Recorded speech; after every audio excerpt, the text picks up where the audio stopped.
Y'all, I still can't believe what went down. Caitlin Clark got hit with the softest, most ridiculous technical foul I've ever seen. No yelling, no cussing, no flexing, nothing. She bounced the ball off the base of the hoop out of frustration, and boom, she gets teed up like she threw a chair at the ref. Are you serious?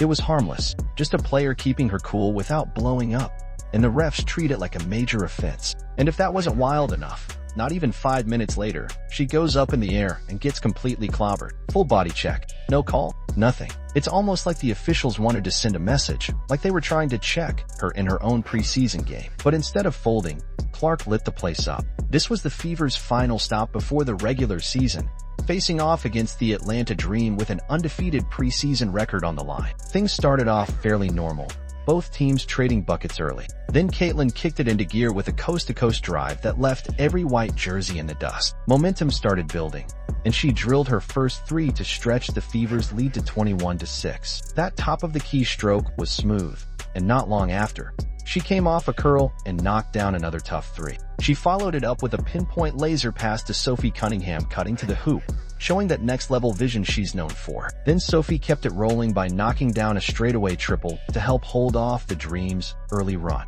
But then came the turning point. The Dream made a push, closing the gap quickly. Clark, clearly frustrated with some sloppy possessions, bounced the ball off the hoop. Just a moment to vent, nothing directed at anyone. And boom, technical foul. The crowd was confused, the bench stunned. It was a completely routine emotional reaction that happens in nearly every WNBA game. We've seen legends like Diana Taurasi, stars like Breanna Stewart, and even Sabrina Ionescu do way more with zero whistle. But for Clark, it was treated like some huge infraction. And how did Caitlin respond?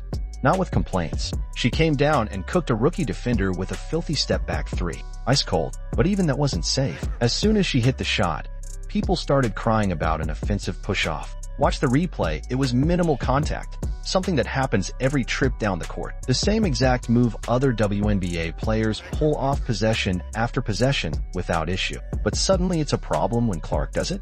Come on. Even as the game got chippy, the Fever stayed locked in. Tahina Paopao answered with her own smooth step-back jumper, but the Fever didn't back down. The teams went into halftime tied at 42.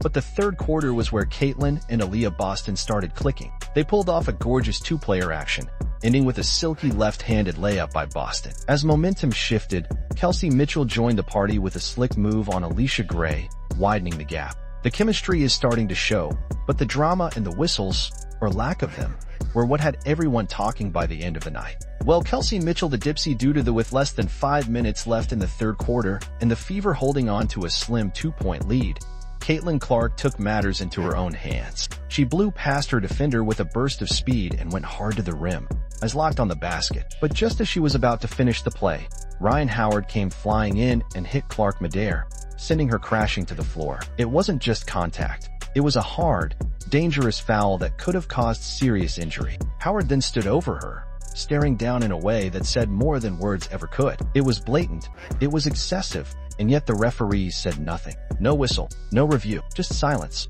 And to make it worse, Dana Bonner got clearly bumped while going up for the rebound on that same play again.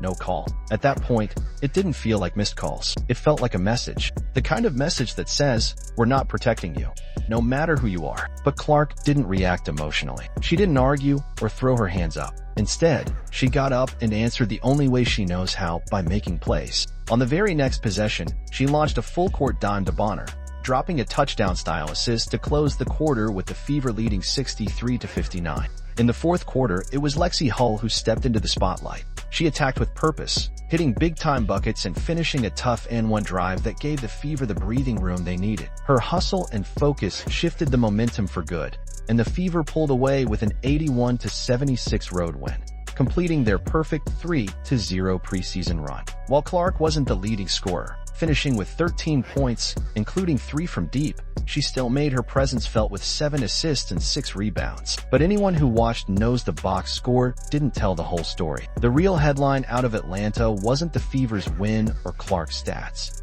It was the way she was treated on the court. Last season, 17% of all flagrant fouls in the WNBA were committed against one player, Caitlin Clark. These weren't just physical fouls, they were blatant, sometimes blindsided hits that could have long-term consequences. She's not just another rookie. She's the face of the league's resurgence. The reason viewership has skyrocketed.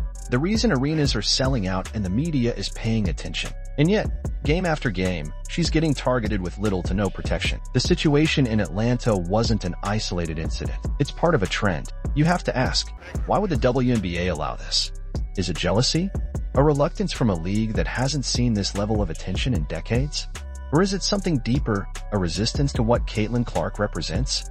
She's not just a player. She's a shift in power, a symbol of what's possible when women's sports hit the mainstream. And yet the league's response has been frustratingly passive. With the Fever heading into the regular season unbeaten, their chemistry looks promising. But the question still hangs in the air. How long can the WNBA ignore what's happening to its biggest star? Season they're moving the ball well on. Caitlin Clark wasn't just showcasing her offensive skills or locking people down on defense in that game. The real story was how she responded to everything thrown her way. She didn't let the adversity get to her. She didn't sulk, didn't fold under pressure. That ridiculous technical foul didn't break her spirit. If anything, it sparked something inside her. After getting hit midair with no call, she didn't let it derail her. Instead, she just kept making plays. That's why Caitlin Clark isn't just changing women's basketball. She's redefining it. While the league figures out how to adjust its rulebook, Clark is out here rewriting the game itself. The regular season is right around the corner, and from what we've seen so far,